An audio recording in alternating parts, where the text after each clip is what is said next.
Ating pong pagpapatuloy po mula sa aklat po ng Santiago, tayo po naman po ay dadako sa Santiago chapter 2, sa pangalawang chapter na po tayo.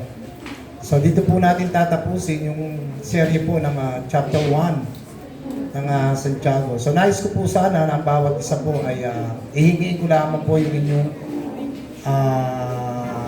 atensyon. Sapagkat napakahalaga po ng aklat ng Santiago pagdating po sa pamumuhay ng isang mananampalataya. Sapagkat dito po natin makikita ang buhay ng isang mananampalataya. Kung paano po tayo sumusunod sa bawat utos na sinasabi po sa salita ng Diyos. So before that, itakil po natin yung ating pong nakaraang pag-aaral po in chapter 1 sa aklat po ng Santiago. Ang titulo po ng ating pinag-aralan noong last week po ang sumusunod sa salita ng Diyos. Sa ating pong mga uling pag-aaral sa aklat po ng Santiago, nalaman po natin na kung ano po yung tunay ninyong pananampalataya.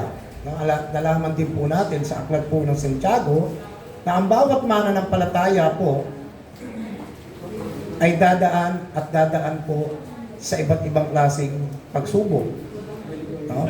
At kung siya po ay magtatagumpay sa mga testing and temptation and trials sa kanyang buhay, so ibig sabihin po siya po ay magtatagumpay, ibig sabihin po ang pananampalatayang tinanggap po sa Diyos ay isang tunay at matibay na pananampalataya. At masasabi rin po natin na ang isang mananampalataya na kay Kristo ay dadaan po sa tinatawag pong persecution o pag-uusig. At hindi po tayo lahat diyan makakatakas. At ipinapaalam din po sa atin, sa lahat, maging sa lahat po ng mananampalataya all over the place, na ang bawat mananampalataya po ay daranas po ng iba't ibang klaseng pagsubok. Kaya sa unang bahagi po ng sulat niya po, ni Santiago, in chapter 1, ang sabi po ni Santiago, kapag ka dumaranas ang mananampalataya ng iba't ibang uri, so ibig sabihin po, iba't ibang anyo ng pagsubok ay dapat po tayong magalak. So bakit daw po? Dahil dito tayo pinatatag ng Panginoon. Nais niyang patibayin o patatagin ang ating mga pananampalataya. At kung naaalala niyo po yung ating pong mga pinag-aralan, last week, yung mga nandito po, meron po tayong dalawang karakter na pinag-aralan po sa aklat po ng Santiago.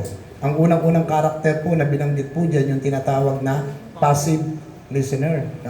Ang ibig sabihin po ng passive listener, na ang isang tao na nakakarinig ng mensahe mula sa Diyos, na pumapasok po sa kanyang tenga, ay lumalabas lamang sa kabila niyang tenga. That's a passive listener. Ibig sabihin, hindi nakikita yung buhay ng salita ng Diyos. At meron namang isa, yung tinatawag po nating active listeners. Ang ibig sabihin po ng active listener, ito yung isang tao na yung kanyang mga mensahe na narinig mula sa salita ng Diyos ay hindi lamang pumapasok sa kanyang tenga, kundi dumidiretso sa kanyang puso at lumalabas po sa kanyang panlabas. It means na ipapamuhay niya po yung salita ng Diyos. Sa kung natatandaan po natin, yung ating pong titulo, di ba, ang sumusunod sa salita ng Diyos. So, ibig sabihin, ang mga Kristiyano na sumusunod po sa salita ng Diyos, yung mensahe na narinig mo, hindi lamang ito napapakinggan mo, kung hindi, pumapasok po sa iyong puso. Kaya kung babalikan natin ang pag-aaral po ng aklat ng Santiago, ang sabi po doon, hindi dapat tagapakinig lamang kayo. Kung hindi sinusunod ninyo ang bawat nakasulat dito. Ano po yung nakasulat? Yung mga nakasulat sa banal na kasulatan. Hindi lamang yan pinakikinggan o hindi lamang tuwing linggo kayo ay tagaupo. Kung hindi ito ay nakikita sa inyong panglabas. So paano po natin nalaman yon kung tunay po ang ating pananampalataya na kung ikaw po ay magtatagumpay na over temptation. Ang sabi po rito mga kapatid, yung mga taong tumanggap ng tunay na pananampalataya, kahit na anong klaseng pagsubok po ang iyong pinagdaraanan, magpapatuloy at magpapatuloy at magpapatuloy ang isang mananampalataya. Yun po yung isang tunay na pananampalataya na tinanggap natin. Pinag-aralan po natin perseverance of the saints. Naalala niyo po ba yun? Na kahit na anong bigat ng pagsubok na pinagdadaanan ng Kristiyano hanggang sa huling buhay mo, hindi ka hihinto. Ganyan din ang mga apostol. Hanggang sa kanilang buhay, nagpatuloy at nagpatuloy po. Sa kabila ng mga persecution na kanila pong dinaranas. Pero ang tanong po, ano po ba ang mangyayari sa isang tao na kapag hindi tunay ang kanyang pananampalataya? Now, balikan po natin saglit yung aklat po ng Santiago in chapter 1 verse 14. So ito po ang mangyayari sa taong hindi tunay yung kanyang pananampalataya. In James chapter 1 and verse 14. Verse 14 to 15. Okay. Sabi po sa versikulo 14, natutokso ang isang tao kapag nahihikayat siya at nadadala ng sarili niyang pagnanasa. In verse 15, at kung susundin niya ang pagnanasa niya, magbubunga ito ng kasalanan. At kung magpapatuloy siya sa kasalanan, hahantong ito sa kamatayan. So, ibig sabihin po mga kapatid, no? Ang sinasabi po rito sa aklat po ng Santiago, Kapitulo 1, na kapag ang isang tao ay hindi tumanggap ng tunay na pananampalataya, kapag siya po ay dinaan na po sa pagsubok, no? Dito nga yung papasok yung tinatawag na tukso or temptation. So, ang mangyayari po sa isang tao, babagsak at babagsak po ang kanyang pananampalataya. At kapag hindi po tunay ang kanyang pananampalataya at kapag siya po ay tinukso at nadala po siya ng sarili niyang pagnanasa, magre-resulta ito ng kasalanan sa buhay ng isang tao. At kapag ang isang tao po ay nagpatuloy sa kasalanan, ano po ang kasunod nun? Magre-resulta daw po ito ng kamatayan sa isang tao kung hindi matibay ang iyong pananampalataya. Diyan po nagsisimula ang kasalanan. So, ibig sabihin, ang kasalanan po, kapag ka po tayo ay tinukso at nadala po tayo ng sarili nating pagdanasa, ang kaugat po niyan ay kasalanan. At pag hindi po kinaya ng isang mananampalataya o isang tao, ang mga tukso at kasalanan, yan po ay nagbubunga po ng kamatayan sa ating mga espiritu. Maging sa ating mga pisikal. No? Pag dinaan ka sa temptation. So kaya po, ang sabi rito, kahit na anong temptation or trials po na dumating sa buhay ng isang tunay na mananampalataya, hindi ka hihinto. Mananatili at mananatili ka.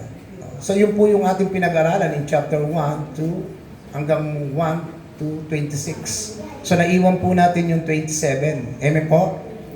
So bago po tayo pumunta in chapter 2, pasadahan po natin yung 27 in James chapter 1 verse 27, no?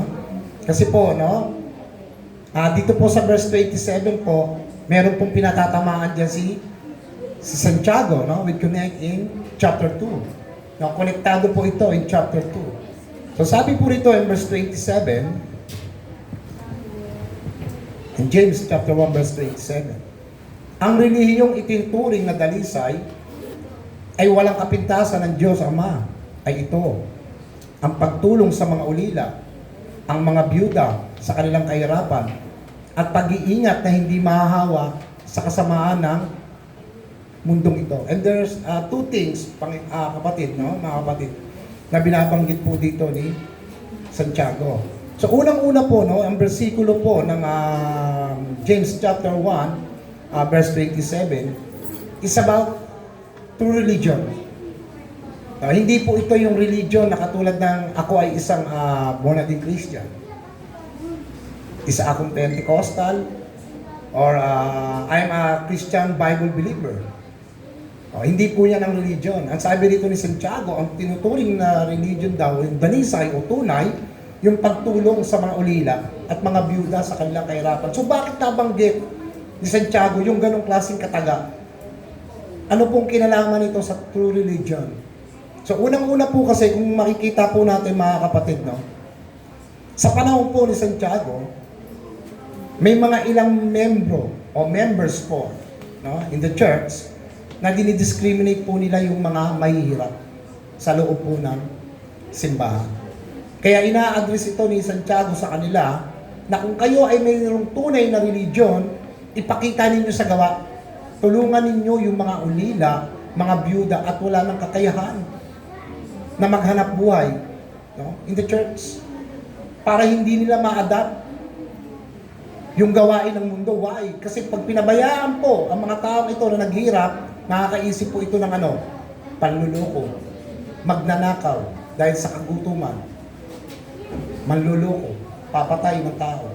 So maa-adapt nila yung laman ng mundo. So yun ang iniiwasan at ina-address po ni Santiago sa kanila. Tulungan ninyo kung talagang religyoso ang tao. Tulungan ninyo yung mga taong ito. No, kasi po sa loob po ng simbahan, sa panahon ni Santiago, meron po sila dyan dinidiscriminate na tao. So ipagpapatuloy po natin yan in chapter 3, no? Sa susunod po na linggo. Kaya maganda po yung serye na yan. So sa madaling salita, mga kapatid, ang mga tao po sa loob po ng simbahan, kung sino po yung meron, doon tayo. Ito yung papabura natin. No? Pero kapag wala ka, bahala ka sa buhay mo. Yan po yung ina-address ni Santiago sa loob po ng simbahan. Kaya nga sabi ni Santiago sa mga pinapatanaan niya, no? Marami ang mga nagsasabi sa kanila na kilala nila ang Diyos. Pero hindi nila mapigilan ang kanilang mga bibig, ang kanilang mga dila. No? At dahil sa dila na yan, di-discriminate nila ang ilang mga tao. Kaya ang sabi ni Santiago, ito ang tunay na relihiyon. No? Tulungan ninyo ang mga taong mahihirap sa iglesia, mga ulila, byuda, at walang kakayahang maghanap buhay. So yun po yung nilalaman po ng verse 27. No? Dahil nakakonekta po yan in chapter 2. Now, kung pupunta po tayo in chapter 2, verse 1, ang sabi po sa James chapter 2, verse 1, ganito po yung ating mababasa. Mga kapatid, bilang mga mananampalataya ng dakila nating Panginoong Jesucristo, wala dapat kayong pinapaburan. So yun na po yun, mga kapatid. No, dahil sa discrimination na nangyayari po sa loob po ng iglesia, ang mga taong ito ay meron pong pinapaburan. So ano po yung ibig sabihin ng pinapaburan? Favoritism. Madalas ang favoritism, mga kapatid, alam niyo, inside the church, maging sa labas ng simbahan, hindi ito masyadong napapansin eh. Mas paborito ko itong anak na to, mas masiyahin to eh. Anak ko iso, tahimik. Suportahan ko lang siya. Mas paborito kong kapatiran si Kyle kasi magaling magkwento kaysa kay Reggie. No? Hindi masarap kasama si Reggie sa lakaran. Makulit. No? So dito ako kay Kyle kasi may benepisyo ako dito eh. So ano ibig sabihin nun? Favoritism. Meron po tayong kinikilingan o meron po tayong pinapabura. Hindi ko naman po sinasabing may ganun dito sa church natin, di ba? May ganyan ba? Wala eh. Di ba? Mahal niyo ba yung bawat isa? Amen. So pantay-pantay ba ang tingin sa bawat isa? Minsan masasabi natin yan, no? Hindi na ako kakain ng putas ni wala si Roger, sayang. Maasim ang dalang putas ni Roger. Mas masarap yung dala ni Atsi niya, matamis. Kaya kay Atsi niya nakakainin kong prutas. Yung kay Roger, wala si Roger. Sana marinig niyo. Loro yung biro lang. Naalala ko nung tayo di ba? Naasim eh. No? Mas matamis yung isa. So biro lang naman eh. No? Parang may pinapamulan tayo. So, kwento lang naman mga kapatid. No? So, ibig sabihin po, yung favoritism na binabanggit po ni Santiago na wala kayong dapat pinapaboran. Yan po ang sakit sa loob po ng iglesia. Karamihan hindi po yan nakikita. Maging sa kausap natin, sa pamilya. Mas gusto ko to, mas gusto ko to. Meron tayong pinapaboran. No? So, ibig sabihin po niya ng favoritism, meron kang kinikilingan o meron kang pinapaboran. In other words, mga kapatid, sa loob po ng iglesia, meron pong mga kapatiran na sinasabi ni Santiago na gusto sila lang yung kikilingan mo. Sila lang yung bibigyan mo ng pansin. Pero yung mga mahihirap, hindi. Aalis tayo, pero tayo lang hindi natin isasama yan si ganito, ganun. So yan po yan, no? So ibig sabihin po, sa loob po ng mga kapatid ng iglesia, hindi po ito napapansin ng karamihan, pero dito po nag-aasik ang kaaway. Nais po sirain ng kaaway ang iglesia ng Diyos sa pamamagitan po ng tinatawag na favoritism. Kapag po tayo ay nagtatangi ng tao, diyan po tayo papasukin, diyan tayo wawasakin, ni Satanas, no? Sa pamamagitan po ng favoritism. Now the question is, sino po ba yung sinasabi nito na pinapaboran o pinafavoritism ni Santiago? Sino po yung mga tao rito na kanya pong tinutukoy? No? So ibig sabihin po yung kanya pong tinutukoy dyan, yung mga taong mayayaman sa loob ng iglesia. Wala naman sigurong mayaman sa atin dito, lahat tayo puro mayaman. No? Wala mahirap, no? Puro mayaman, no? Mahirap kayo? Mayaman tayo sa Panginoon, mga kapatid. So dapat tayo ipantay-pantay lang po. So yun po yung ina-address sa Santiago. No, yung mga taong mayayaman na dinidiscriminate nila yung mga taong mas mabababa sa kanila. At sa makikita po natin, no, in verse 2, no, sa talata po na ating babasahin, in James chapter 2, verse 2 and 4, ito po yung ating mababasa. Okay. Santiago chapter 2, verse 2 and 4. Halimbawa, may dumating sa inyong pagtitipo na isang taong may gintong singsing at nakasuot ng mamahaling damit at dumating din ang mahihirap na punit-punit ang damit. Kung aasikasuhin ninyong mabuti ang nakasuot ng mamahaling damit at sasabihin sa kanya, umupo ho kayo rito. Samantalang sasabihin ninyo sa mahirap, tumayo ka roon o umupo ka na lang sa sahig. And number 4, in verse 4, ang sabi ni Santiago, hindi ba't may pinapaboran kayo at tumahatol kayo ayon sa masama ninyong pag-iisip? So may favoritism, di ba? May binabanggit pong favoritism. Karamihan ganyan, no? Kapag ka may mayaman at may mahahaling ginto nakikita sa kanyang katawan, ang tingin natin masyadong mataas yung tao. No? Mas binibigyan ng importansya sa loob ng iglesia. Hindi ko sinasabi sa Hope in Christ City Church, ha? Kasi si Reggie wala namang ginto pero nasa unahan. So ibig sabihin niya, ang po yung ina-address sa Santiago sa mga taong nagdi-discriminate sa mga mahihirap na hindi masyadong napapansin sa loob ng iglesia. Sa mga modernong panahon natin, mga kapatid, maraming ganyan. Paramihan ng ginto, pagandahan ng mga damit. Kung sino yung mas malaking bigay sa church, mas i-display yung pangalan mo. No? Dahil ang bigay ni Eman piso-piso, 10 piso, wala ka muna sa listahan. Yung mga malalaki magbigay, itong ilalagay natin. Dito. So, may favoritism, wala? Meron. No? May mga ganyan church ba, dinidisplay yung malaki magbigay ng tithes? Meron! No? No, mga kapatid, kaya sabi ni Santiago, kaya naging masama, no, yung kaisipan ng mga ilang members, no, inside the church, dahil ang pinag-utampo nito ay favoritism. Dahil merong pinapaboran. No? Ibig sabihin, kung meron ka palang pinapaboran, masama pong pag-iisip. No?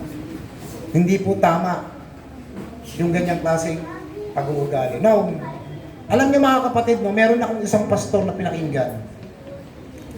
Habang pinakikinggan ko po yung kanyang sermon, no, in the whole day, ang sabi ng pastor na to, totoo po ito nangyari, ha? Ang sabi ng pastor, may lumapit sa kanyang ibang church member. No, sabi niya, Pastor, gusto niyo ba magturo ka na lang sa amin? Kasi nagandahan siya sa turo ni pastor. No, na-encourage siya. Dito ka na lang magturo sa amin. Ibibigyan ka namin ng kotse at saka bahay. No, yan ang ibibigay namin sa iyo. Pero may kondisyon. Pagdating mo sa church namin at magtuturo ka na, kailangan hanapin mo yung mga taong mayaman. Yung may mga pera. Kasi sila ang magbibigay ng mga pangangailangan mo. So ano mo ginawa ng pastor? Hindi po siya tumalima. Inayawan niya. Sa mga ganung salita, mga kapatid, favoritism, hinahanap mo kung sino yung mga meron. No? Kuya Kyle, pag nagpastor ka, pag nilagay ka ba sa probinsya, wala sa inyo ibibigay na sahod, magtuturo ka kaya? Okay? Hindi siya makasagot na maayos. Sabi na, gumanon ng si Kuya. Ikaw, Kuya Reggie, tuturo ka pag wala kang sahod? For example, bago lang yung church eh. Wala pang pan. Magtuturo ka? Basta may Pagkain? Favoritism din, no? Pagkain, no? Mga kapatid, sa kinuwento ko kanina, no? Hindi po ko kinagat ng pastor. Kasi meron siyang hahanapin yung mga may pera. How much mo yung walang pera? paano na sila? Diba? Alam niyo mga kapatid, yung mga ganyang ugali po ng mga ibang pastor na kumukuha ng oportunidad, hindi natin masisisi yung mga tao sa labas. Ay, simbahan eh, pera-pera lang yan, hanap buhay lang yan, kasi may tithes and offering yan. Ginagawa lang nilang negosyo ang simbahan. Hindi natin sila masisisi mga kapatid kung ganyan po yung mga ibang testimonya ng mga ibang pastor na ayaw magturo sa isang simbahan, maliit na simbahan dahil gusto nila malaki ang sahod nila, malaki ang sweldo nila. Kailangan ibigay lahat ng pangangailangan nila. Pag hindi mo ibinigay ang pangangailangan sa pastor, lilipat ako sa mas mayaman na simbahan. May mga testimonyang ganyan pastor eh. Hindi naman po natin ilalahat mga kapatid. Pero hindi natin masisisi ang tao pag nagsalita po ng ganyan sa ating mga, masakit sa ating mga tunay na Kristiyano. No? Pero hindi natin sila masisisi kung yan po yung pumasok sa kanilang kaisipan dahil nakikita nila yan. Now, the question is, no? Saan po ba nagmumula ang masamang pag-iisip? Kaya sabi ng Biblia, mga kapatid, yung mga taong may pinapaboran, ang sabi dito, yan po ay bunga ng masamang pag-iisip ng tao. No, saan po nang gagaling? No, yung ating pong masamang pag-iisip. Tanungin po natin ang ating Panginoon diyan. Buksan po natin sa aklat ng Marcos. No, dito po natin malalaman na dito po nagsimula yung masamang pag-iisip po ng tao. No, ito po yung pinag-ugatan kung bakit po nakakapag-isip ng ang mga tao na masama, lalo na sa konteksto po ni Santiago. And Marcos chapter 7 verse 22 23. Ang sabi po in verse 20, sinabi pa ni Jesus, ang lumalabas sa tao nagpaparumi sa kanya sapagkat ang puso ng tao ay nagmumula ang masamang pag-iisip na nagtutulak sa kanyang gumawa ng sexual na immoralidad, pagnanakaw, pagpatay. In verse 22, pangangalunya, kasakiman, kasamaan, pandaraya, kalaswaan, pagkainggit, paninira sa kapwa, pagmamayabang at kahangalan. And last verse, 23. Ang lahat ng kasamaang ito ay nanggagaling sa puso ng tao at nagpaparumi sa kanya. So sa puso nanggagaling kung bakit po nagiging marumi ang isipan ng isang tao. Tama po, di ba? Kapag kung ano yung gusto ng puso mo, pag naisip mo, kaya nga maraming mga nare-rape eh. Di ba? Maraming mga nangangalunya. Dahil yun yung gusto mo eh. Yun yung pumasok sa puso mo eh. Nung pumasok sa isip mo, ginawa mo. No, kaya tama ang sinabi ng ating Panginoong Jesucristo. Ang kaisipan na marumi, nanggagaling yan sa puso ng tao. Yan ang nagdidikta kung bakit po tayo nagkakaroon ng mga mabibigat na kasalanan. So dito po natin makikita yung sinasabi po ni Santiago na ugaling may pinapaboran, bunga po yan ng masamang pag-iisip. Now, sa konteksto po ng ating pong binasa in Mark chapter 7, 20-23, sino po ba yung pinatatamaan dito ng ating Panginoong Jesucristo? Na wala pong iba kundi ang mga Pariseo. Sila po ang pinatatamaan dyan. So bakit po sila pinapatamaan ng ating Panginoon Jesucristo? Kasi wala po silang ginawa kundi sabihan ang mga disipulo. Ang sinasabi po nila, sinasabi po ng mga Pariseyong ito, bakit hindi sila nag-aayuno? Itong mga disipulo ni Kristo, bakit pag kumakain sila, hindi mo na sila naghuhugas ng kamay? Puro bakit? Puro bakit po yung kanilang sinasabi. Kaya sabi po ni Kristo sa kanila, hindi nyo ba alam mga Pariseo? Hindi ang pumapasok sa ating bibig ang nagpaparumi sa atin, kundi yung lumalabas sa ating mga bibig ang nagpaparumi sa atin. So sila po yung pinatatamaan ng ating Panginoong Jesucristo sa aklat po ng Marcos. So ano po ba yung mga maruruming bagay na lumalabas po sa ating bibig na dapat nating gamitin for the glory of God? Para sambahin ng Diyos. Pero kung marumi ang iyong puso at lumalabas ito sa iyong isipan, ang sabi po rito, katulad po ng pagsisinungaling, pagmumura, pambabastos, panlalait, No? Lahat po yan ay nagmumula raw po saan? Sa maruming puso ng isang tao. Kaya yan lumalabas sa bibig mo. Kaya sabi ng ating Panginoon sa Kristo, kung ang puno ay malinis, imposible ang sanga ay marumi. Amen po? Yun po yung sabi ng ating Panginoon sa Kristo. Kung malinis ang puno, malinis din yung kanyang sanga. Para pumapanatili po yung ating kalinisan sa ating pong puso, mga kapatid, no? Ang encourage po sa atin dito, kailangan po natin panatilihin ang salita ng Diyos sa ating mga puso. Let's continue. In James chapter 2, verse 5 to 7. No, ito po yung nagiging sakit po ng iglesia. In James chapter 2, verse 5 to 7. Makinig kayo, mga minamahal kong kapatid. Hindi ba't pinili ng Diyos ang mga mahihirap sa mundong ito upang maging mayaman sa pananampalataya at maging tagpagmana ng kahariang ipinangako niya sa mga nagmamahal sa Kanya? In verse 6. Ngunit minamaliit ninyo naman ang mga mahihirap. Hindi ba't ang mga mayayaman ang nagpapahirap at nagsasaktan sa inyo sa korte? And last verse.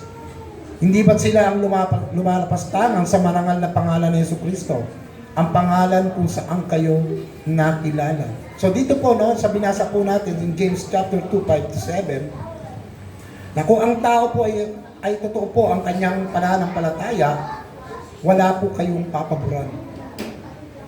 Na wala pong pinapaboran. Ayon po sa sinabi po ni Santiago, yan po ang naging sakit po sa loob po ng iglesia sa panahon po ni Santiago. Kung sino pa yung mga mayayaman, siya pa ang sumasakdal doon sa mga mahihirap, which is dapat tulungan nila. Na sila dapat ang tumulong. No? So makikita rin natin, mga kapatid, sa modernong panahon natin, pagdating sa justice system, di ba? Pagka mayaman ka, may mga due process pa, di ba? Although meron din naman sa mga mahihirap. Pero pag mayaman ka at kilala ka, meron pang conference. Di ba? Ipaliliwanag mo kung bakit ka nagkaganito, kung bakit mo nagawa yung bagay na yan. Pero pag mahirap ka, diretso ka na kagad ng moyo. Kulong ka na kagad. Pag may pera ka, kailangan kumuha ka ng pinakamagaling na abogado. Pero pag binasahan ka na ng batas ng mga pulis, wala ka pang bayad, Reggie. O dito ka na lang sa abogado ng gobyerno. Ang tawag doon? Sa PAO. Pang mahihirap po yan, no? Pag wala ka pang bayad. Diyan ka lang, pampaw ka lang. Pero pag may pera si Eman, doon ka sa mga magagaling na. Oo, kasi may pera siya. No? So ganyan po yan, no? Ganyan po yung tinutukoy. So yun po yung nais na i-address, no, ni Santiago. Kung tunay ang pananampalataya mo, wala ka dapat na pinapaboran. No? Kung babalikan po natin, mga kapatid, in James chapter 2 verse 6, ang sabi po rito, ngunit minamaliit naman ninyo ang mahihirap, hindi ba't ang mayayaman ang nagpapahirap at nagsasaktan sa inyo sa korte? Diba? So makikita po natin dito, mga kapatid, no, kapag ka may pera ka, mas lamang yung kapangyarihan mo. Kapag ka wala ka, bahala ka sa buhay mo. Kaya nais si Santiago, kung tunay ang relihiyon mo, Ate JP, ang sabi ni Santiago, ipakita mo sa gawa. Tulungan mo ang mga mahihirap. Ginamit niya yung salitang pagtulong dahil yan po ang naging po sa loob po ng iglesia. Sinasabi nilang sila ay religyoso, sila ay makadiyos, kilala nila ang Diyos, pero ang kanilang mga labi ay hindi naman nila kayang pigilan. Now in Santiago chapter 2 verse 8 to 9, talong po tayo. In James chapter 2 verse 8 to 9. Kung sinusunod ninyo ang kautusan ng hari sa kasulatan na nagsasabi, mahalin mo ang iyong kapwa gaya ng pagmamahal mo sa iyong sarili, mabuti ang ginagawa mo o ginagawa ninyo. In verse 9, ngunit kung may pinapaboran kayo, nagkakasala kayo at ayon sa kautusan, dapat kayong parusahan dahil nilalabag ninyo ang kautusan. No, kung makikita po natin, no, paano po tayo, mga kapatid, dinadaya ng ating mga puso ayon po sa ating mga binasa, no? Kasi kung titignan po natin, kung ang pipiliin lang po natin, yung mga taong gusto lamang po natin, meron po tayong pinapaboran. No? So, ibig sabihin, may pinapaboran ka, lalo na sa loob ng iglesia.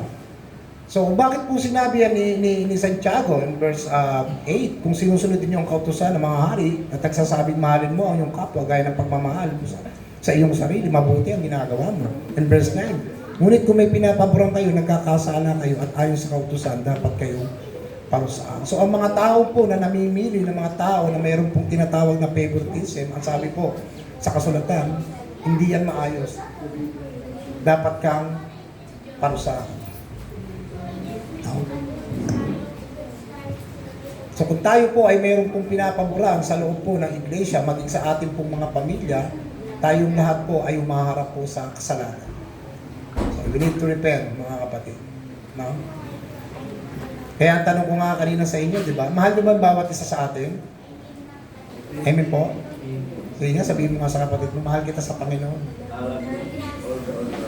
Pero sa akin ka nakatingin bro, dapat sa katabi mo. Di ba? Kung mahal po natin ang bawat isa sa atin, kahit ano pa siya, tanggap po natin siya. Amen po? Hindi natin siya ipagpapalit kahit na kanino. Kung siya po binigay sa atin dito para kapater mo sa ministeryo mo, doon. Kung hindi siya marunong magsalita, turuan natin. Huwag tayong pipili ng mga taong hindi tayo mahihirapan. Dito tayo sa magaling magsalita. Ayoko kay Monique kasi hindi marunong magsalita. Hindi po ganun.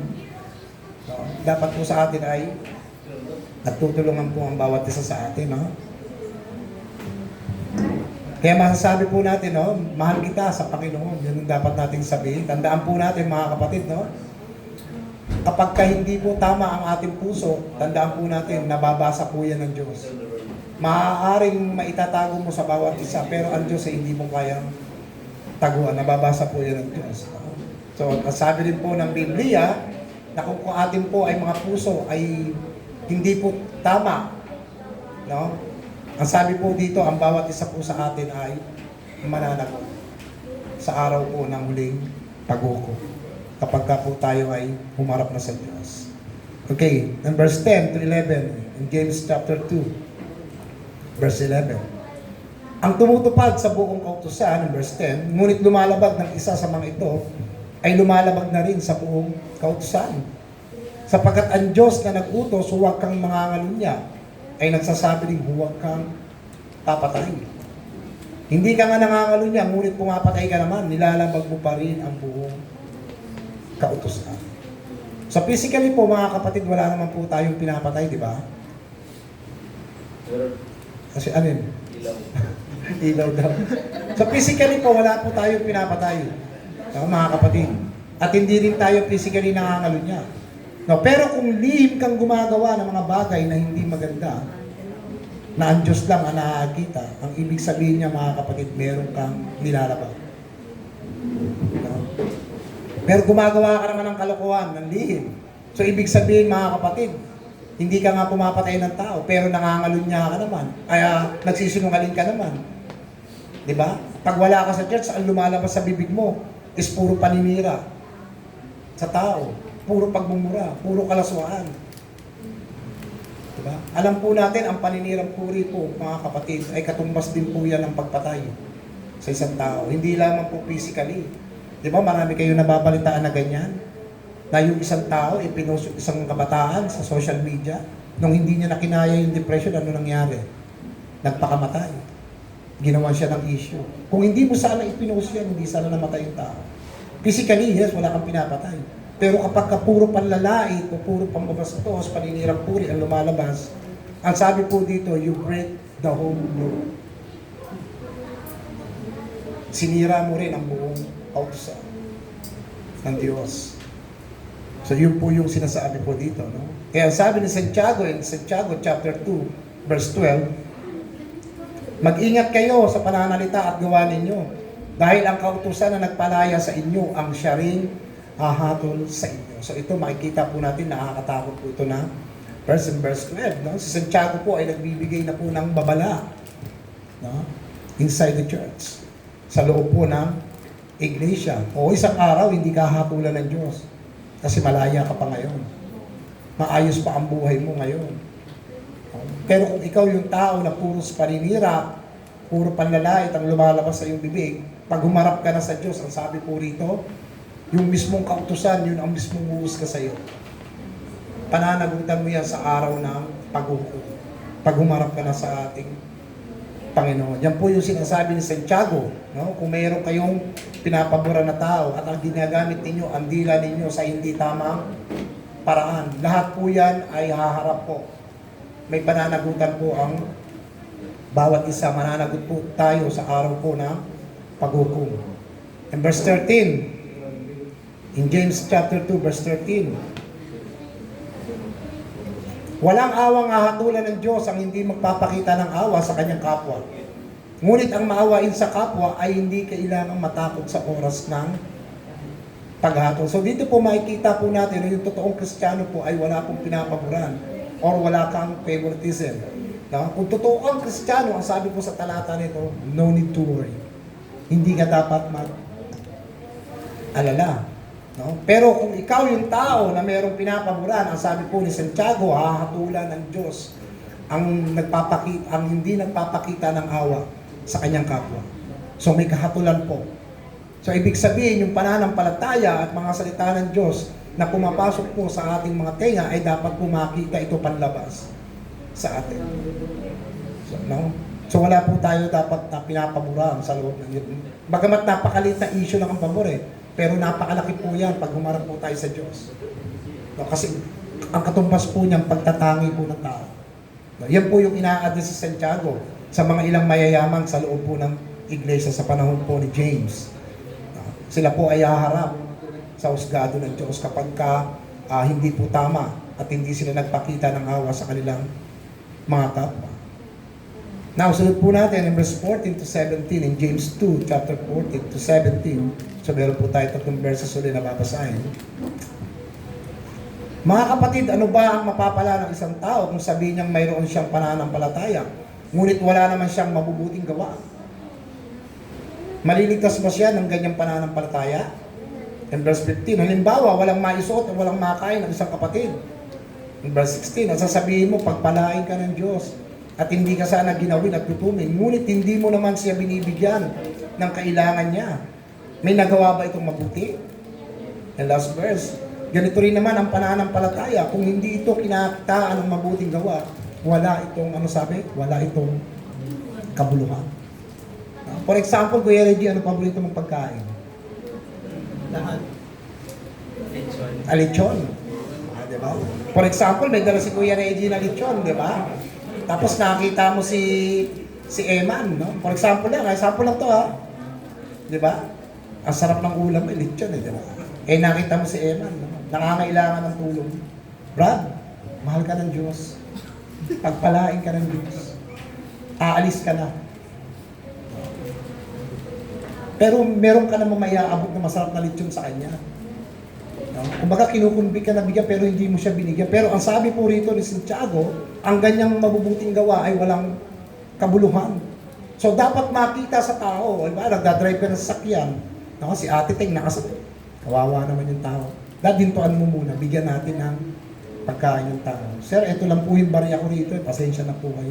Mga kapatid, diyan po yung katanggap-tanggap na pananampalataya sa Diyos. Nakikita po sa ating gawa. Hindi kailangan, tulungan mo siya. Kasi meron ka namang maibibigay. Bigay ko ba? Kasi kulang pa sa amin to eh. Huwag ka namang bigay bro pag ganun. No? At sabi dito ni Santiago, kung totoong religyoso ka, nakikita ito sa gawa. Ang tunay na reliyon is not the church. Kung hindi yung salita ng Diyos na narinig mo sa buhay mo, na lumalabas sa panlabas mo. Automatic. Parang television, pag bukas ka ng television, may sound, may karakter, may commercial, at may pelikula. Diba? Ate JP, pag nanood ka walang sound, komportable ka ba? Hindi eh. So, ganun ang pananampalataya natin. No? Once na pumasok po yan sa buhay natin, automatic yan lumalabas po ng kusa yan. Walang kailangan magdikta sa'yo. No? Yun po yung sinasabi nito ni Santiago. That's the true religion. Tumutulong po tayo. No? Kung merong taong nangangailangan, daanan mo. Hindi lang yung dahil naawa ka. Kung hindi ko meron ka na mamaya abot, why not? Diba? Bakit hindi? Kung mahal mo talaga siya bilang sinasabi sa iyo ng Panginoon, bakit hindi? Diba? Kung magkano lang naman na maya-abot mo sa kanya, kung ilang ang pera mo, why not? Diba? Diyan po yung sinasabi ni Santiago. Kung pagpapalain mo ang isang tao, Sasabihin mo mahal siya ng Diyos, ganun din, in personal, no? Physically. Minimit mo rin yung kanyang pangailangan. Naalala ko po mga kapatid, nung doon pa tayo sa church, di ba, meron akong pinos. Ito, hindi po pag mayabang ha. Ano lang po ito, testimonya namin dalawang mag-asawa. Madalas po kasi namin ito ginagawa eh. One time, pumunta po kami sa isang kainan. No? At meron po diyang parking boy na ang kagandahan sa kanya, hindi siya nangihingi. Park lang siya. Kung magkano lang ibigay mo sa kanya, okay lang sa kanya. So pagkatapos po namin kumain, sinaram ko po siya. Nag-soul winning ako sa kanya, nag-pray kami, tumanggap po siya sa Panginoon, mahal ka ng Diyos kapatid. So sumabay po siya. So naniwala po siya sa sinabi natin, sa madaling salita. And then sabi ko po sa kanya, bago po kami umalis, kumain ka na ba? Gugutom lang ako. Sige, diyan ka lang. So in-orderan po namin siya ni Ate Tay. In other words, binigay po namin, minute po namin yung kanyang needs. So pag-alis po namin ni Dian, no, sabi ko sa tao ito, continue to trust God. Magtiwala ka sa Panginoon. Kung ano yung narinig mong pananampalataya, panindigan mo kapatid ka. Hindi ka pababayaan nito. So yung mga example po na ganyan, maaari ang iba sa atin hindi tumatayo rito. Pero maaaring nangyayari din po sa inyo yan. No, ayaw nyo lang sabihin o maaaring nakalitaan nyo. Yun po yung isang sa mga example, mga kapatid, na nais pong iparating sa atin ni Santiago. Hindi lamang po spiritually, minimit natin ang bawat isa. Kundi kung kaya po natin tulungan ang bawat isa, kahit hindi natin kauri yan, gawin natin. No, hindi po Reform Baptist, doon ka lang sa Reform Baptist. Hindi yan, Pentecostal yan, huwag yan. So hindi po ganun. Mamaya bibigyan po kayo ng example.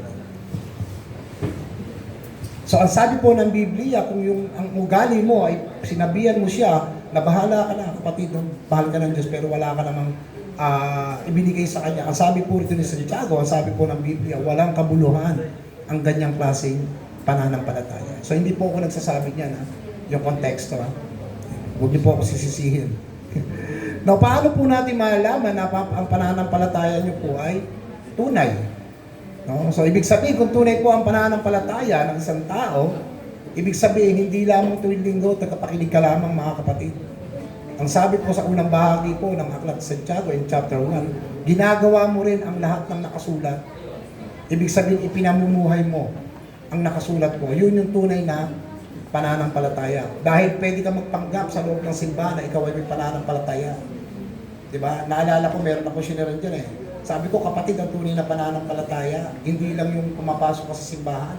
Kasi kaya yung gawin ng taong nagpapanggap. Makikita ang tunay na pananampalataya at Kristiyano sa kanyang pag-uugali at sa kanyang bibig na lumalabas.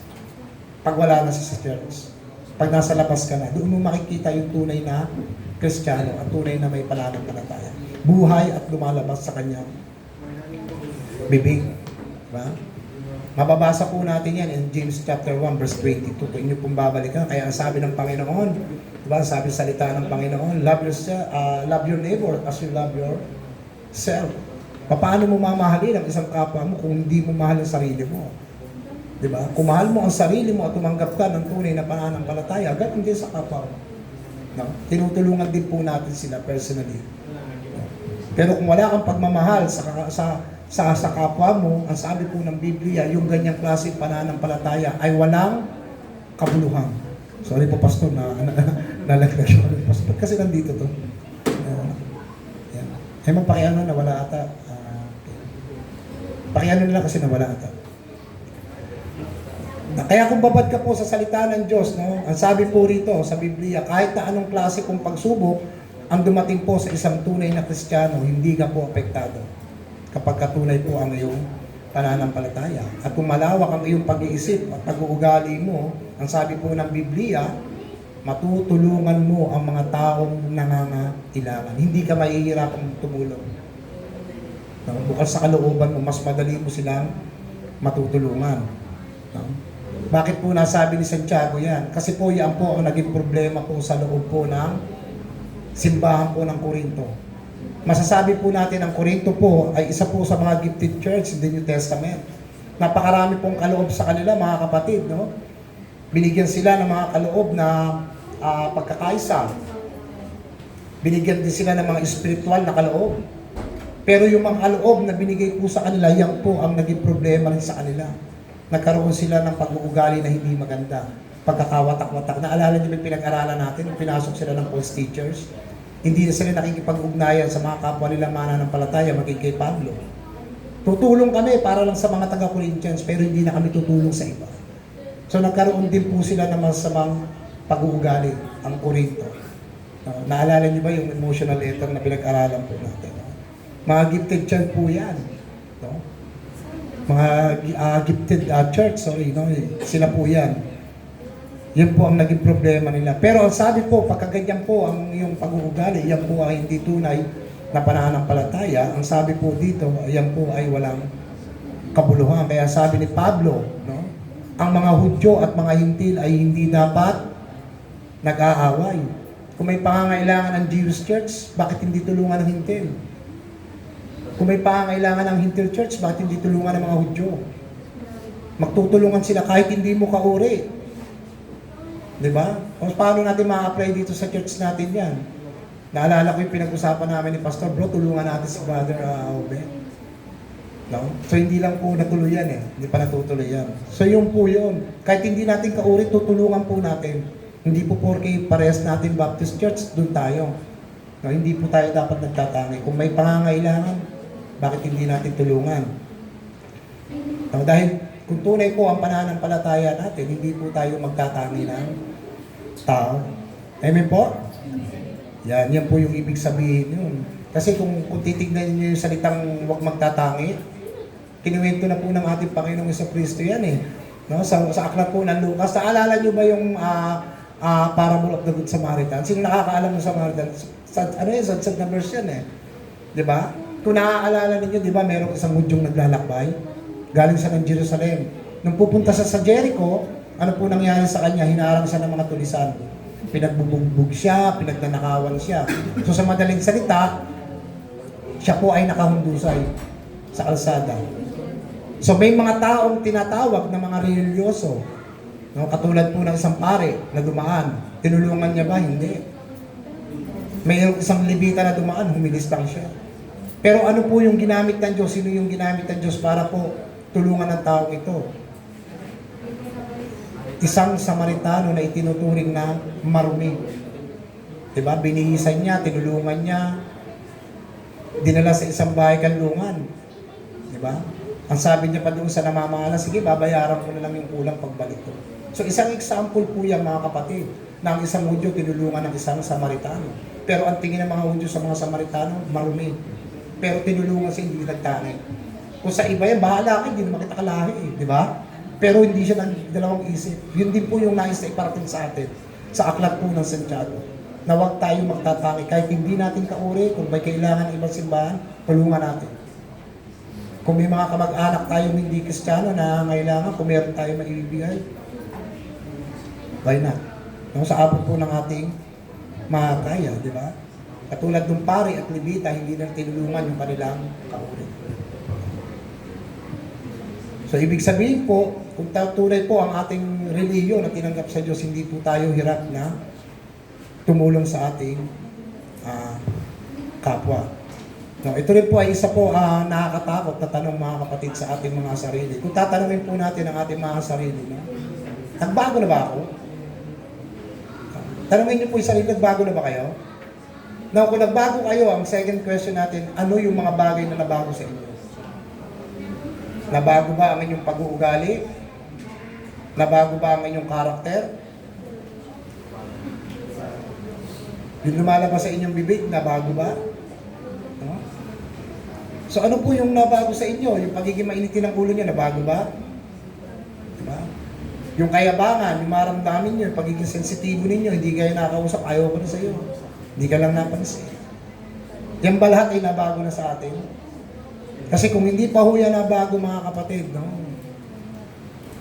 We need to repent. Kailangan po natin magsisi. Mag-pray po tayo sa Panginoon, natulungan po tayo, no? Ng banal na Espiritu. So wala pong nakakaalam sa bawat isa sa atin kung ano po ang nabago sa ating mga kapatid. No? Pero ang Diyos at ang kanyang salita, yan po ang maglalantad sa bawat isa sa atin. Yan po ang magsasabi sa atin kapag ka po tayo ay kinukumpronta na po ng salita ng Diyos. Ang kapatiran, hindi yan alam. Pero ang Diyos at ang kanyang salita, yan ang magkukumpronta sa iyo. kung talagang ikaw ba talaga ay nabago na. Okay, in James chapter 2, verse 18 to 19. Malapit na po tayo matapos. Kung talagang may nagsasabing may pananampalataya ako, at ikaw naman ay may mabuting gawa, ito naman ang isasagot ko. Paano ko makikita ang pananampalataya mo kung wala ka namang mabubuting gawa? Ipapakita ko sa iyo na may pananampalataya ako sa pamamagitan ng mabubuti kong gawa. And verse 19. Naniniwala kang may isang Diyos? Mabuti yan, sabi ni Santiago. Subalit kahit ang masamang espiritu man ay naniniwala rin at nanginginig pa sa takot. So madalas po ito, no? Madalas po itong binabanggit, no? Itong mga verses na ito, no? So marami po mga tao sa labas nagsasabi na kapag ka po kayo ay nagbabahagi po ng salita ng Diyos. Sino po rito nagbabahagi ng salita ng Diyos? Yung naranasan niya na. No? May naranasan ba kayong sinasabi sa inyo ng tao na pag ini-invite mo na sa church? Hindi ko na kailangan pumunta ng church kasi nananalig naman ako kay Kristo eh. Nagdarasal naman ako, kuya. Ako madalas eh, ganyan eh. Sapat na yun. Sapat na yung manalig ako kay Kristo. Pero ang sabi po rito, mga kapatid, oh, mabuti yan kung nananampalataya ka, pero ang sabi rito, ano sabi dito sa kabila, mga kapatid, subalit ang mga masasamang espiritu ay naniniwala rin. Kung ang tao raw ay sinasabi niyang nananampalataya sa Diyos pero hindi nakikita sa gawa, ganyan din po yung mga masasamang espiritu. So, ibig sabihin, wala kayong pinagkaiba yung taong ito. Kung sasabihin niya, naniniwala ako, sapat na yun. Ang mga espiritu, naniniwala rin. Nanginginig pa nga sila eh.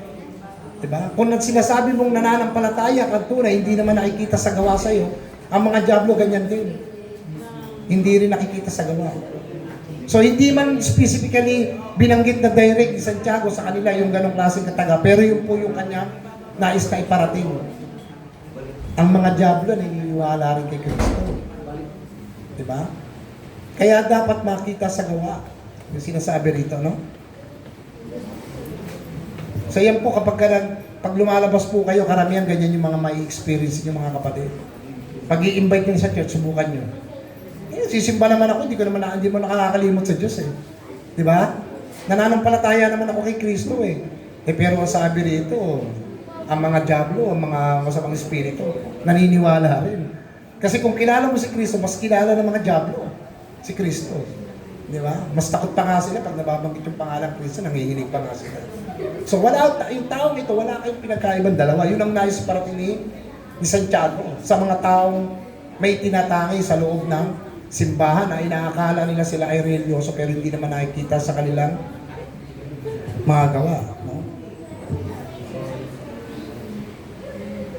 Yan po yan. No? Kaya at tanong po sa atin, kailangan meron pa talagang nabago sa ating buhay.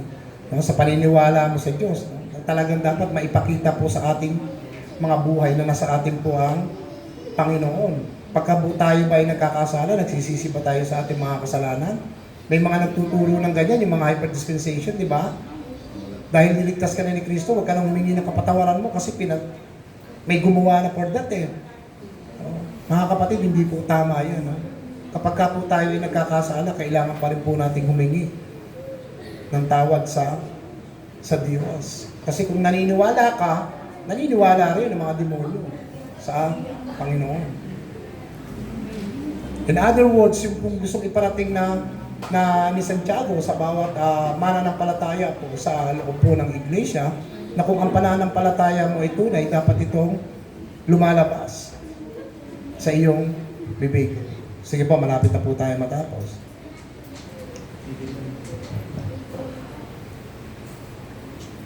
So yun po yung sinasabi doon, yun po yung sakit na gustong sabihin ni Santiago sa loob po ng simbahan. Talo na po tayo. So bakit po sinabi na yung pananampalataya po na hindi tunay, na yung lumalabas po sa kanilang bibig, no? Kung hindi tunay ang pananampalataya po, ay puros paninira, puro panlalait. No? Sabi po sa salita ng Diyos, yan po ay pananampalatayang hindi katanggap-tanggap. Kasi kung titignan po natin mga kapatid, no, yung salita pong paninirang puri, sa Greek words po niyan, yung diablo is Diabolos, no? Diablo. So, ibig sabihin po niyan, slander. No? Paninirang puri. Kaya kung lumalabas po sa isang tao ay puro paninira po sa kanyang bibig, yan po ay ugali po ng Diablo. So, yun po yung nais pong iparating ni Santiago sa mga members po ng simbahan. Kaya sabi ni Santiago, walang pinagkaiba ang mga demonyo sa mga taong naniniwala na may Diyos pero walang gawa. So, the same lang po silang dalawa, parehas lang po. In verse 24, malapit na po tayo. Ikaw na walang pangunawa. In verse 20 to 24, Kuya Je, paki-open ang James chapter 2, verse 20 to 24. Malapit na po. Ikaw na walang pangunawa, gusto mo bang patunayan ko na walang kabuluhan ang pananampalataya kung walang mabuting gawa? Hindi ba tinuturing na matuwid ng Diyos ang ninuno natin si Abraham? Dahil mabuti niyang gawa ang handog niya sa altar na anak niyang si Isaac. Na ito yung panahon na inindog niya yung kanyang anak. In verse 22, makikita mo na ang pananampalataya niya may kasamang mabuting gawa. Na ipakita niya ang tunay na pananampalataya niya sa pamamagitan ng mabubuting gawa. Natupad ang sinasabi ng kasulatan, sumampalataya si Abraham sa Diyos at dahil dito itinuring siyang matuwid. Tinawag pa nga siyang kaibigan ng Diyos. And last verse,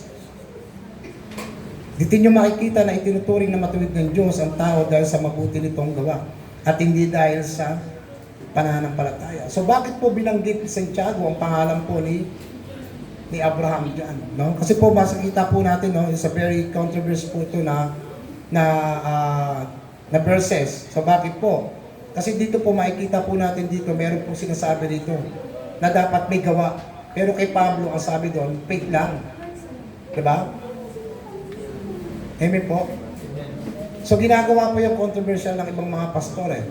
Kay Santiago, kailangan may gawa. Pero kay Pablo, walang gawa. Na true faith lang. So bakit po ito naging controversial? Kasi po unang-una mga kapatid, no? At sabi po rito ni Pablo, ang tao po ay tinuturing na matuwid through faith sa pamamagitan lamang ng pananampalataya at hindi sa mabubuting gawa. Kung titignan po natin kasi magkaiba po kasi ng konteksto yan sila, no? Pero ang sabi ni Santiago, hindi lamang sa pananampalataya. Sabi ito, by works and you are justified. Now, the question is, sino ba nagsasabi sa kanila ng totoo? So, ibig sabihin po, yung dalawa po sila, parehas po yung totoong sinasabi nila. Kasi ang sinasabi po ni Apostol Pablo, naligtas ka hindi dahil sa performance mo. Hindi dahil magaling ka. Amen po? Yan po yung nais na iparating ni Pablo. Pero kay Santiago naman, kung mayroong kang tunay na pananampalataya, ipakita mo sa gawa. So, nasaan ang gawa dito pagdating naman kay Pablo? Buksan natin, Kuya Jay, saglit lang po natin. Ephesians 2, 8 and 9. Tignan natin kung parehas may gawa. Ephesians chapter 2, 8, 9. Okay. Dahil sa biyaya ng Diyos, naligtas kayo nang sumampalataya kayo kay Kristo. Kaloob ito ng Diyos at hindi galing sa inyo. So, ibig sabihin ng good works. In verse 9, hindi ito nakasalalay sa mabubuti ninyong gawa. So, walang gawa. Kay Santiago may gawa. No? Para walang maipagmalaki ang sino man. Pero in verse 10, ang sabi niya, Kuya Je, halimbawa, hindi, verse 10 po, anong Ephesians chapter 2, 8, 9 to 10. Hindi kasi ako nakapaglagay ng verses. Okay. So, sumunod po, in verse 10, nilikha tayo ng Diyos at sa pakikipag-isa natin kay Kristo Jesus, binigyan niya tayo ng bagong buhay para gumawa tayo ng kabutihan na noon pa may itinilalanan ng Diyos na gawin natin. May gawa, di ba? So, ibig sabihin, bago ka iniligtas ng Diyos, bago ka tinubos ni Kristo, ang disenyo sa atin ng Panginoon bilang mga mananampalataya ay gumawa ng mabuti. So, hindi po sila nagko-contradict. Ang nagka-contradict lang po dalawa, yung mga pastor na nagtuturo. Lalo na pagka nakausap niyo po yung mga hindi malalalim. Hindi, sabi ni Santiago, kailangan may gawa eh. Sabi ni Pablo, walang gawa. Pero yan, number 10, yung verse 10 na nagpapatuloy sa atin. Na bago ka pa iniligtas ng Diyos, kailangan mo nang gumawa ng mabuti. So wala pong contradict doon. So paano po natin mapapatunayan na ang tao nga talaga ay ligtas? Unang-una po yung bunga. yung bunga ng isang tao. No? Yung may gawa po sa kanyang buhay, nababago ang kanyang buhay, pag-uugali, yung behavior and character mo, nababago. Yan po yung tinatawag po na bunga. So masakit man sabihin mga kapatid, no, may mga tao kasi na yung kanilang mga mata raw po ay lumuluha. Dahil na-encounter nila ang Diyos, dahil mahal nila ang Diyos. Pero ang mga nagpapanggap po sa loob po ng iglesia ay pwede rin po umiyak. No? So hindi po basihan ng pag-iyak para ikaw ay maging ligtas. Ang basihan po niyan yung pinakabunga sa iyong buhay. Nababago ang iyong karakter. Iyak ka nga ng iyak, hagugol ka nga ng hagugol. Paglabas mo naman sa bahay, puro chismis, away dito, alipusta rito, panlalait dito. Nakagagaling mo lang sa iyak. No, yung mga nagpapanggap sa church, pwede rin pong umiyak. No, so ibig sabihin, hindi po basihan ang pag-iyak sa taong naligtas. Ang taong tunay naligtas po ay yung may pananampalatayang may halong gawa, yung bunga po. No, yan po yung sa atin na ibinigay. No. There's another question mga kapatid. No, kung walang pong controversial doon sa kontra di kay Paul and Pablo, kay Santiago, so ano po yung gustong sabihin sa atin ni Paul? No? So we are saved by grace through faith. No? So magkaiba po silang dalawa ng konteksto. Ulitin ko po, hindi po yan kontradik. Magkaiba po sila ng konteksto. Okay, talon tayo.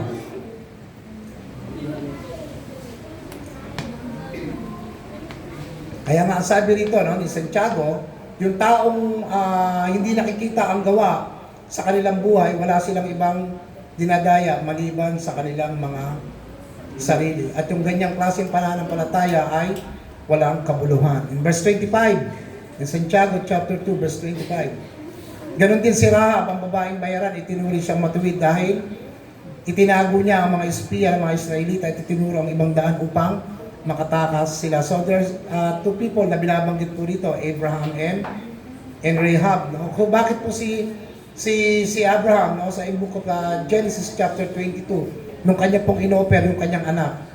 Na kung titignan po natin bakit napakadali lang kay Abraham na i-offer yung kanyang anak, sa tingin niyo po bakit gano'n? Napag-aralan niyo na po yan, di ba? Ang kasagutan po niya nandiyan po sa Book of Hebrew.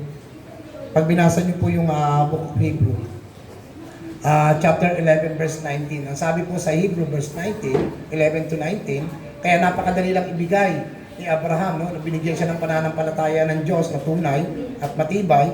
Ang sabi sa verse 19, sapagkat nanalig si Abraham na kung mamamatay si Isaac, muli siyang bubuhayin ng Diyos. So ganun po katindi yung pananampalataya niya, kahit na i-offer niya yung anak niya, alam ni Abraham na ibabalik ito ng Diyos sa kanya mula sa kamatayan. Amen po? Ang nasagutan po niya nandun po sa Book of Hebrew. No, bakit naman po si Rahab? Sa aklat po ng Josue, nung sasakupin na po nila ang Jericho, no, itinago po ni Rahab yung dalawang espiya. Nung itinago niya po ang dalawang espiya, gumawa po ng kasunduan sa Rahab. Na ang sabi po ni Rahab, kung itatago ko ba kayo, hindi nyo kami sasaktan at papatayin? Hindi. Maliligtas kayo. So in other words, mga kapatid, nung sinako po nila, bukod si Rahab lang at yung pamilyang ligtas. Amen po? Bakit po? Kasi yung pananampalataya ni Rahab, alam niya itong mga Israelita na papasok sa kanilang bayan ay ginagabayan po ng Diyos. Na yung kasunduan na ibibigay niya sa mga tao ito ay kanila pong tutuparin. So, ang nangyari po, in other words, sila po ay naligtas. So, ganun po yung kanyang pananampalataya. Sinunod niya po, pinakita niya rin po sa gawa. So, ibig sabihin, no, kahit na sa ating mga kapatid na napakahirap bitawan yung mga problema na nasa inyo ngayon, kaya niyo bang bitawan? Dahil naniniwala kayo sa Diyos. No? Yung pride ninyo, kaya niyo bang bitawan sa Diyos? Yung mahalagang bagay ninyo, kaya nyo bang i-offer sa Panginoon? Katulad ng ginawa ni Abraham? Kaya nyo bang i-offer ang panganay nyong anak ngayon? Wala pong gagawa sa atin yun kasi wala naman tayo narinig, no? Pero kay Abraham po, ganun po katibay yung pananampalataya. No? Sapat na po si Kristo, yung ibinigay po sa atin ng Diyos para po tayong lahat ay maligtas. So yung ating pong faith, sapat na po yan para paniwalaan po natin ang ating Panginoon, Yesu Kristo. So, ibig sabihin po, paano po natin makikita ang totoong pananampalataya in this context? Masabi po rito, true faith requires action. So hindi po pwedeng sabihin mo may pananampalataya ka, pero wala kang gawa. Ang sabi nito, true faith requires action. Ganyan po yung ginawa ni Rahab. So ibig sabihin, faith and works combined. Lagi po silang magkasama. Okay? So paano po natin malalaman na mayroong katotoong pananampalataya? The answer is, mayroon pong bunga sa pamamagitan po ng mga gawa. Pasensya na kayo, medyo mahaba po kasi ang aklat sa Santiago, pero mag-taste lang po tayo, malapit na po tayo. So hindi mo pwedeng sabihin mahal mo ang Diyos, no? Pero wala ka namang ibinabahagi sa iba. Wala kang burden for other soul. Mahal mo ang Diyos pero hindi ka naman nagbabahagi. Kung mahal mo ang Diyos, magkakaroon ka ng burden para po sa ibang mga mananampalataya. Okay. And last verse 26. Chapter 2, verse 26. Kung paano patay ang katawang walang espiritu, patay din ang pananampalataya kung walang kasamang gawa. So hindi po sa mabubuting gawa na tayo lahat po ay maliligtas, no? Kundi yung bunga ng tunay po na pananampalataya, yun po yung ating pong kaligtasan, kasama po yung ating mga mabubuting gawa. So the evidence of salvation ay hindi yung bukang bibig lamang natin. Nakilala ko ang Diyos. So dapat po nakikita po sa tunay na buhay mo kung talagang mahal mo ang Diyos, no?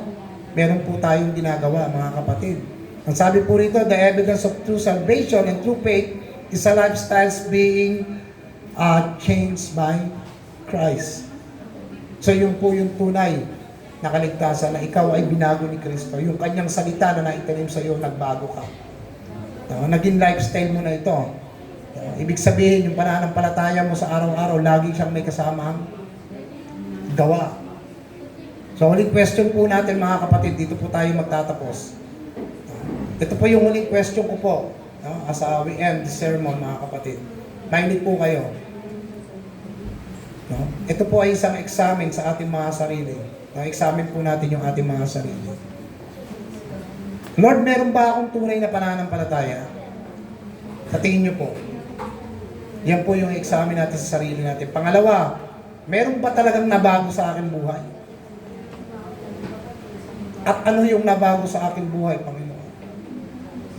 And thirdly, Lord, kung ano po yung pagkakasala at pagkukulang ko at kailangan ko magbago, tulungan niyo po ako. So hindi po natin kasi kakayanin ito, mga kapatid, kung wala po ang tulong ng Banal na Espiritu. Amen po?